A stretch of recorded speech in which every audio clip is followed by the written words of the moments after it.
guys, Chris here, and welcome back to my railfanning spot in me mum's car. So, I am here at my old railfanning spot in Boron, my old hometown. And I'm going to give you a little tour of my old railfanning spot. This is on the BNSF Mojave Subdivision. This is more specifically milepost 783.8. .85, I believe, to be more specific. But this is at the railroad crossing for Boron Avenue.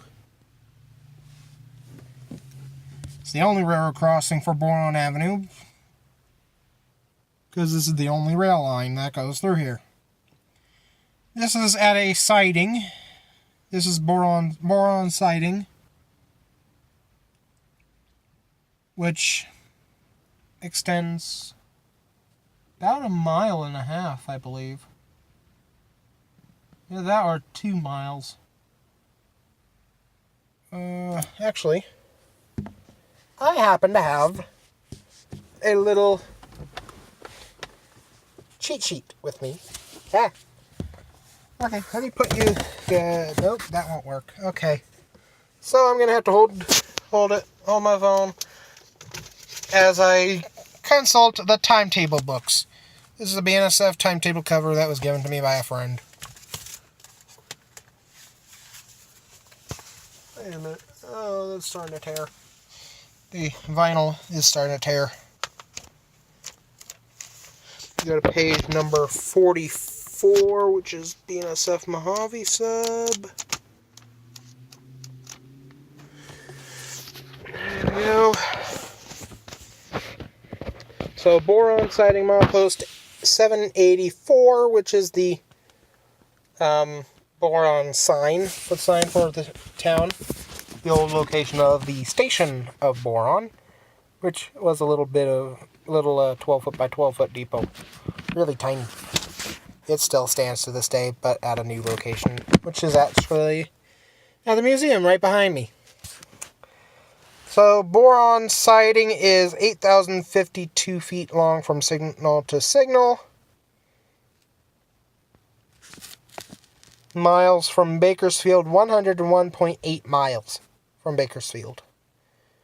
And the track speed through here is 70. And it is in CTC territory, which I believe is turning into PTC's territory.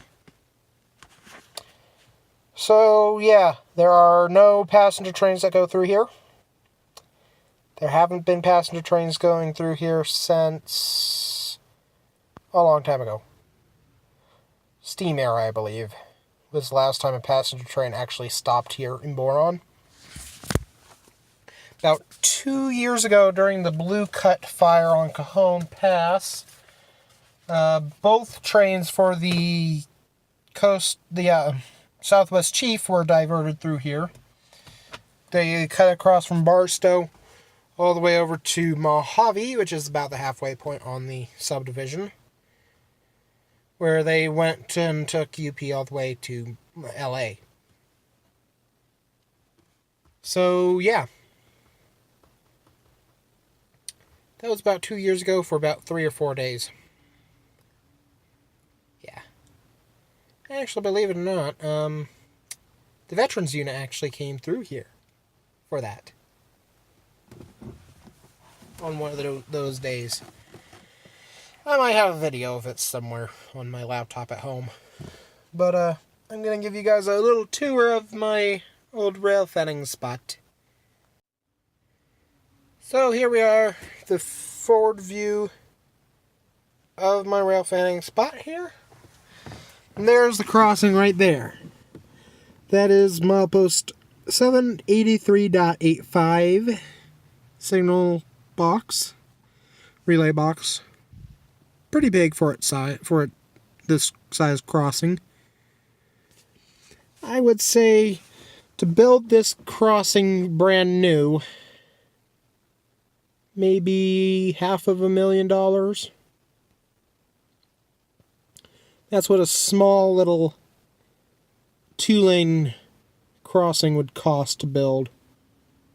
As I was told by one of the signal department guys for the Sac Southern, for a bigger crossing it would cost about $1 million. But that's the crossing there.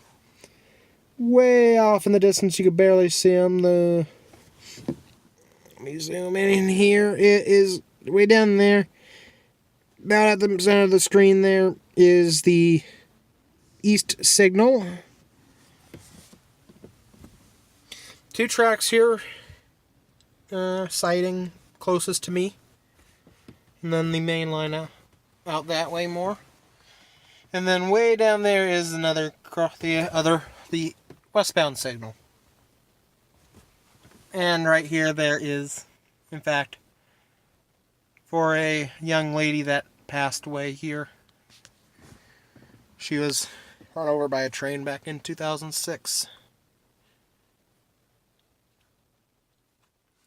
Apparently she was drunk with her friends and died here. She was struck by the train.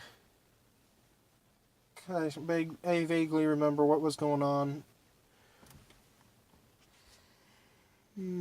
So, yeah, this is my rail fanning spot. The direction I'm facing right now is south. That is the bad side of the tracks down there. Yeah, this crossing, I have a couple interesting memories. Back before I actually had a car to drive, this was about 3 or 4 years ago, I was sitting out here in my chair, because I only live about 2 blocks from here. So I would walk out here every now and then, sit down with my chair out here. Just a folding chair. I would sit down right a little closer to the road there, a little farther back sometimes. But sometimes right in the spot I'm sitting at right now. I hate it when people end up slowing down and stare at me when they go over the crossing. Hate it. Anyways, I was sitting out here and a fight broke out down there. And I recorded the whole thing. I don't think I have the footage anymore. But right down there where that last telephone pole is, there was a fight. The last telephone pole on the right, across on the other side of the tracks, was a pretty bad fight. That involved someone almost getting run over by a car. Kind of bad. And I filmed it all from right here, where I'm sitting right now. That is a good, I'd say 500 feet at least. Over there, maybe farther. And so I recorded it. And that's actually about a football field length. Yeah. So it was across the tracks there. I recorded it and then called the sheriff. And then I called my mom to come out here and sit with me until the sheriff arrived to get my report. Or to take my report. I believe about 3 people were arrested. And so that's another one. I used to sit underneath that light right there by that pole. I was sitting there watching trains. I remember these people always used to think I worked for the railroad because I would wear my BNSF vest occasionally and sit there.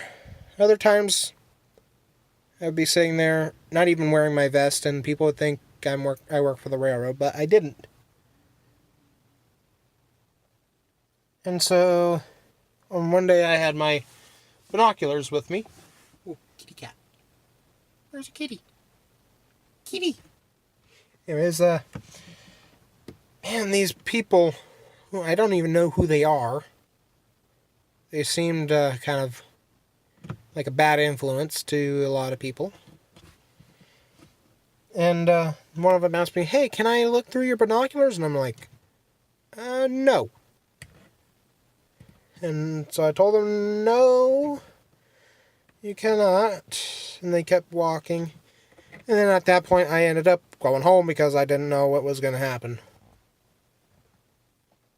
And so, yeah.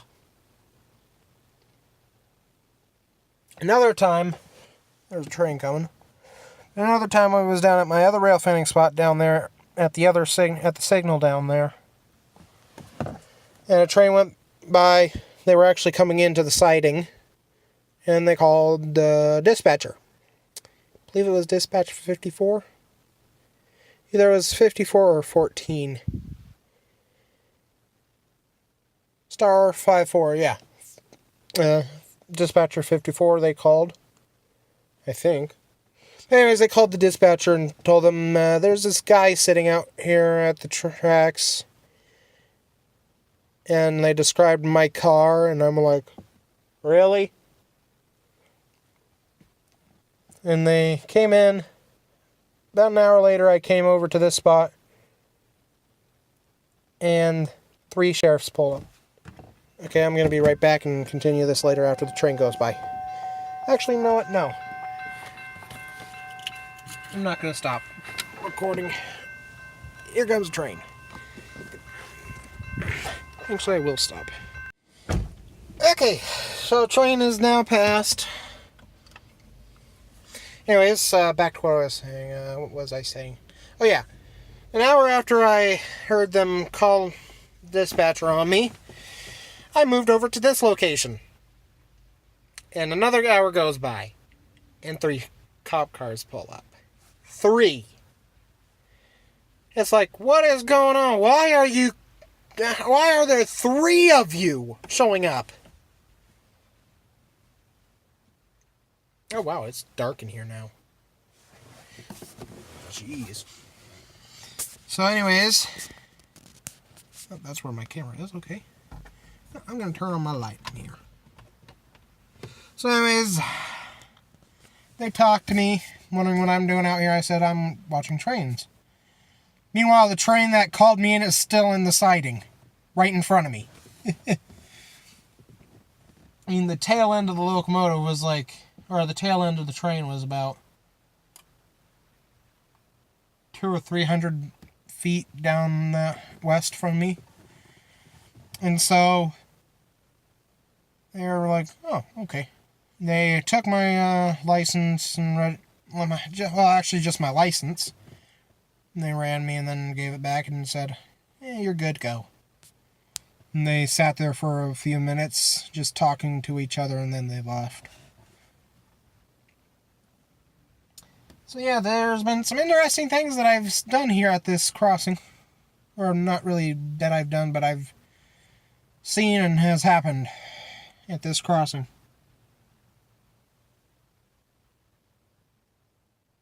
Let's see.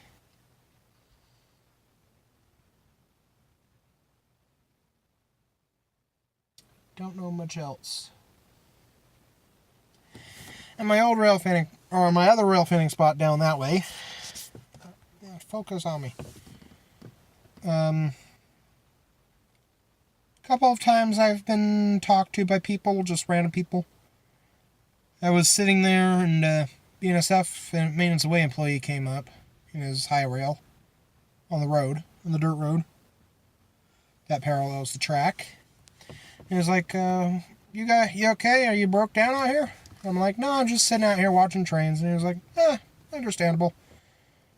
Another day I was sitting out there and a CHP pulled up in his SUV, came out and said, are you okay? Are you broke down? And I'm like, no, I'm just sitting out here watching trains.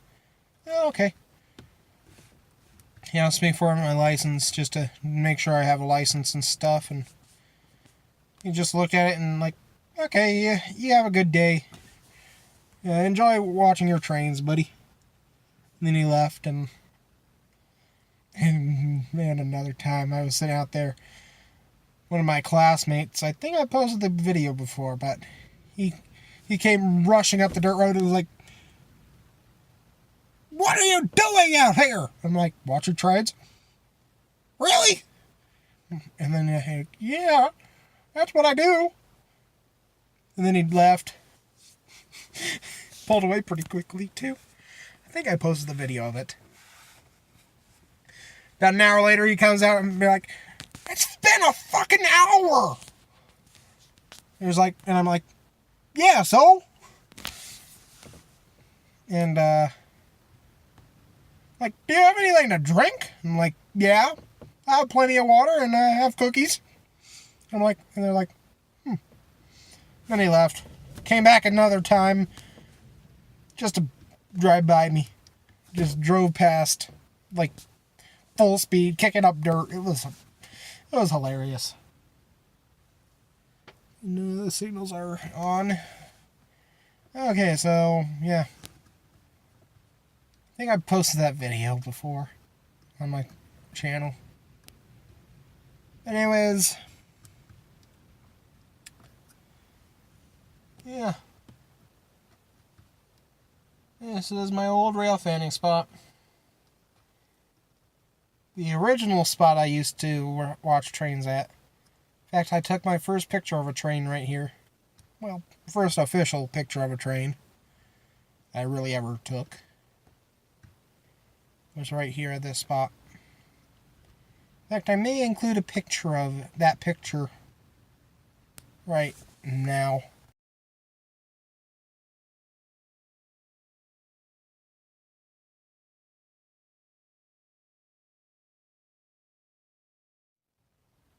So yeah, that was my first picture I ever took.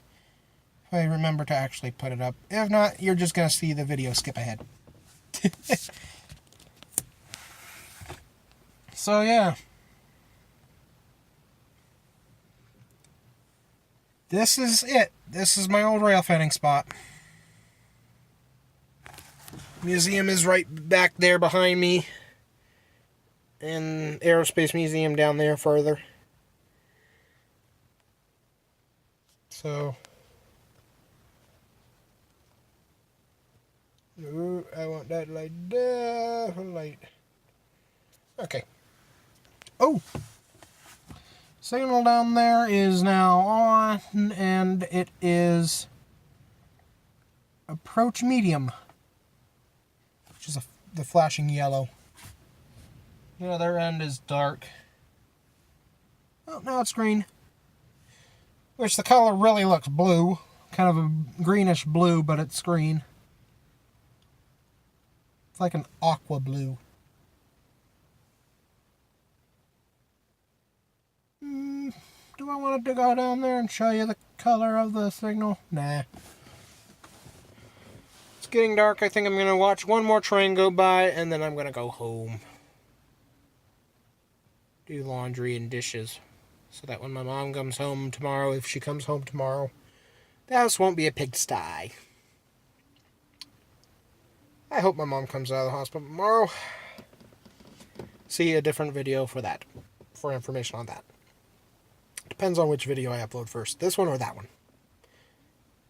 So if I upload this one first, refer to a different video that will soon be coming out. If I uploaded that one first, then refer to that video. So anyways, that's about it. See you guys in the next video. Continuing my video tour of my railfanning spot. I really need the light on. Yeah, my videos may not be the best quality anymore. My phone that I got is a Google Pixel 2 that I returned. I had to trade in my HTC One M9. And, well, the camera quality is not the best. This is a Google Pixel 2 XL. 8 megapixels on one camera and 12 megapixels on the other. My old phone used to take even better pictures than that. This phone was like built brand new, like not long ago. My old phone is about 3 years old. It's an older phone than this, and it has a better camera. Unfortunately, I could not keep that phone. I had to return it back to Verizon. They gave me the option of getting the same phone, but they didn't have it in stock. So I was stuck with this phone as the only option. They gave me two options, that phone or this phone.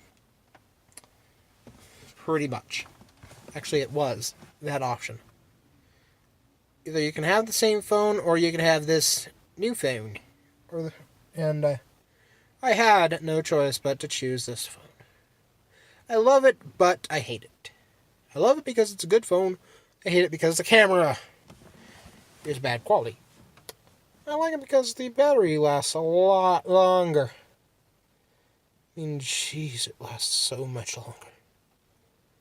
A whole day went by of using my phone. I was down to like 70%. On my old phone, it would have died within an hour. So, yeah. Anyways, that's about it.